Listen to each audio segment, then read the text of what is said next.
Welcome back after the break. आप देख रहे हैं एक्सप्रेस स्पोर्ट्स पेज और मेरे साथ मौजूद हैं पाकिस्तान के former chief selector, former test left arm spinner Iqbal Qasim, जिनसे हम बात कर रहे हैं। और ब्रेक पर जाने से कबल हमने बात की पाकिस्तान के former test fast bowler Aamir Nazir से, जो अपनी राय का इजहार कर रहे थे। अब इकबाल कासिम से गुफ्तगू के सिलसिले को मजीद आगे की तरफ बढ़ाते हैं।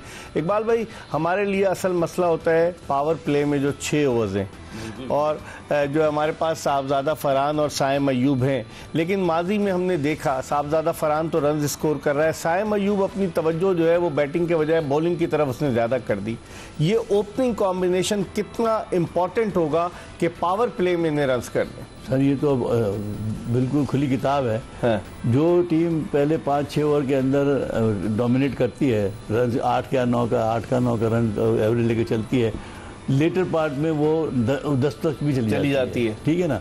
तो आप ऑस्ट्रेलिया को और इंग्लैंड को देखें, वो तो स्टार्ट ही 9 से करते हैं और फिर एंड में जाके 10 पे फिनिश होती है उनकी। तो हमारे यहाँ भी कम से कम ये है कि 7-8 रन से हमारे स्टार्ट होने चाहिए एवरेज के हिसाब से।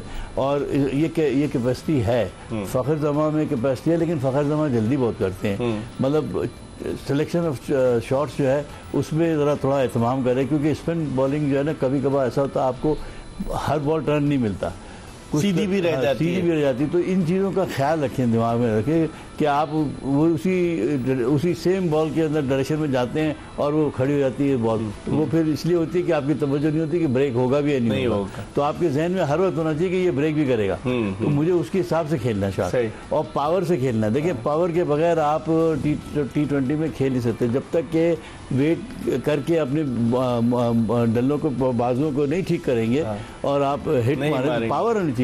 जब तक पावर नहीं होगी। डिकॉक को देखा इकबाल में, उसकी वापसी हुई और क्या वो बैटिंग कर रहे हैं। मैं बिल्कुल सही कह रहे हैं, आप जितने भी हैं सब अच्छा मतलब गैपों में खेलते हैं, लेकिन शॉट्स कितनी पावरफुल होती है यार। तो मेरा भी कहने का मकसद है कि हमारे पास लड़के हैं, मगर वो अभी रॉ टाइप के हैं। अब जैसे हसन नवाज है, वो एक आध इनिंग तो बहुत उसने अच्छी खेली है, लग रहा था कि यार ये हमें मिल गया है, फिर वो बीच में उसमें हो गया। फिर मैंने उसके सारा आज मैंने उसकी पूरी एवरेजेस देखे, तो वो अभी तो इंप्रेसिव नहीं है। सही। और अभी इतने बड़े कंपटीशन में उसके ऊपर तो पूरी फोकस होगा। मेरा ख्याल है कि आपको फ़खर को और साइम अयूब या जो भी आपने कम्बिनेशन बनाना है, या फरहान को, वो एक्सपीरियंस है लड़का, उसको साथ बैठ के बात करें और उनको समझाएं कि जी आप ये हमें मौका मिला है, आप लोग इसके ऊपर पूरा ध्यान दें, क्योंकि पहला राउंड अगर हमने अच्छी तरीके से खेल लिया तो फिर हमको अगले राउंड में कोई इजी लेगा नहीं, वरना ये है कि आप मुश्किल पड़ेगी आपको। सही। इकबाल, बॉलर्स के हवाले से जिस तरह मैंने आमिर नज़ीर पूछा, सलमान मिर्ज़ा है, वो अभी आया टीम में, उसने कुछ बेहतर परफॉर्म किया है। सलमान मिर्ज़ा, मोहम्मद वसीम जूनियर, फिर फ़हीम अशरफ भी बॉलिंग करते हैं, फिर उसके अलावा आपके पास हारिस रऊफ़ है, नसीम शाह है, शाहीन शाह अफरीदी है। इनमें से कौन आपको लगता है कि जो सिलेक्ट होना चाहिए बॉलिंग में? क्या देखिए, एज ए ऑलराउंडर जो है ना आपके फ़हीम अशरफ है और एक लड़का और था, ये वसीम जूनियर नहीं दूसरा हसन, क्या नाम है वो, हसन अली, हुसैन तलत। वो बॉलिंग भी करता है और बैटिंग भी करता है, और वो उसके पास भी पावर है, मिडिल ऑर्डर में भी वो चल जाएगा। तो आप फ़हीम और इसमें कंपटीशन करा दें, इसमें से एक को लें जो भी आपको सूट करता है। इसी तरीके से आप स्पिनर आपके देख लें। आपके पास वो मुकीम लड़का भी है। अभी आता हूँ, सुफियान मुकीम की आप बात कर रहे हैं, इस पर हम मजीद बात करेंगे। वक्त हो गया प्रोग्राम के आखिरी ब्रेक का। इकबाल कासिम हमारे साथ मौजूद हैं, हम एक ब्रेक ले रहे हैं और ब्रेक के बाद जब वापस आएंगे तो इकबाल कासिम के शोबे स्पिन बॉलिंग के हवाले से इनसे बात करेंगे। हमारा इंतजार कीजिएगा। प्रोग्राम के आखिरी ब्रेक के बाद एक मरतबा फिर पाकिस्तान के फॉर्मर चीफ सेलेक्टर, साबिक टेस्ट क्रिकेटर इकबाल कासिम के साथ शो में आपको खुशामदीद कहते हैं। इकबाल भाई, ब्रेक पर जाने से कबल आप बात कर रहे थे सुफियान मुकीम की।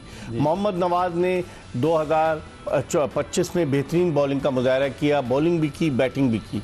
एक तो मोहम्मद नवाज आपके पास हो जाएगा, फिर अबरार अहमद है आपके पास, और क्या समझते हैं साइम अयूब से भी आप बॉलिंग कराते हैं, उसके अलावा कोई और रेगुलर स्पिनर होना चाहिए? शादाब खान की जगह बनती है? शादाब को आप 15 में रखें, मेरे हिसाब से ये एक फाइनल चांस है, क्योंकि वर्ल्ड कप है। आई थिंक ये इसका एक्सपीरियंस हम इस्तेमाल कर सकते हैं। वो फील्डर भी बहुत अच्छा है, बैटिंग में भी है, लेकिन उसके साथ ये इन सब के साथ बहुत ज़रूरी है कि बातचीत की जाए और उनको समझाया जाए कि भाई अब आपके पास कोई चांस नहीं है, आपने अपनी अपनी पोजीशन को बचाना है तो गो एंड वर्क हार्ड, ठीक है। और या एक आप थोड़ा सा ये भी होना चाहिए कि इतना टाइम हमारे पास है, पहले हमारे ज़माने में कैंप लगते थे, मैचेस होते थे आपस में, इनको एक मैच कराना चाहिए, 1-2 मैच कराएं आपस में, और फिर उसमें पता लगे कि आपको कि यार किस आदमी ने मेहनत ज़्यादा की है, सही, फिर उसी हिसाब से आप अपना कॉम्बिनेशन बनाएं, तब कहीं आपकी क्लैरिटी आएगी। अभी तो आपके पिक एंड चूज पे खिला लेंगे, अगर ऐसे ही आप टीम बना के जब भेज रहे हैं ना, तो ये मेरे समझ में ये प्रोसेस सही नहीं होगा। प्रोसेस ये होगा कि जैसे अब आपके पास वर्ल्ड कप जाने से पहले जितना वक्त बचता है, 3 मैच ये करा तो रहे इकबाल भाई श्रीलंका में, 7, 9 और 11 जनवरी को श्रीलंका के खिलाफ 3 T20। वो तो चलो हो रहे ना, अपनी जगह पे होंगे, लेकिन जब ये वापस आएंगे तो फिर भी तो वक्त है ना थोड़ा सा। अगर थोड़ा वक्त मिल रहा है तो एक हफ्ते में 1-2 मैच अगर कराएं, और शादाब को भी देखें, आप बड़े दिन बाद आप लेके जाएंगे उसको, मैच टेम्परामेंट देख लें, फिर आप अपने जो कॉम्बिनेशन दिमाग में उनको ट्राई करें, और एक वो जो साइड लाइन पे बैठने वाले हैं उनको अगेंस्ट खिलाएं, देखें तो सही आपको कुछ ना कुछ आपको इसमें समझ मिलते आ जाएगा। और हर एक को बोले ये सीरियस मैच है। मैं तो कभी भी जब भी करता था, मैं कभी किसी को नहीं छोड़ बोलता था, ये मैच अच्छा करोगे तो लेंगे ना, थैंक यू। लेकिन आपने कहा कि चले, आपने अबरार हो गया, नवाज हो गया, शादाब खान हो गया और साइम अयूब बॉलिंग कर लेते हैं, तो फिर क्या उस्मान तारिक और सुफियान मुकीम कहाँ जाएंगे? उस्मान तारिक की भाई अभी कहाँ बात, उसने हैट्रिक करके उसको ड्रॉप कर दिया, तो हैट्रिक करके क्या मतलब उसको क्या, अगर फर्ज कर लीजिए आपके अबरार है, क्या फिर अबरार को ड्रॉप कर, भाई एक पोस्ट के लिए एक ही आदमी जाएगा ना यार, सही। आप हम वेस्ट क्यों कर रहे हैं जगह, सिर्फ इसलिए कि उसने हैट्रिक किया उसको ले, अरे भाई अगर उसकी जरूरत है तो अबरार को निकालो, उसको रख लो।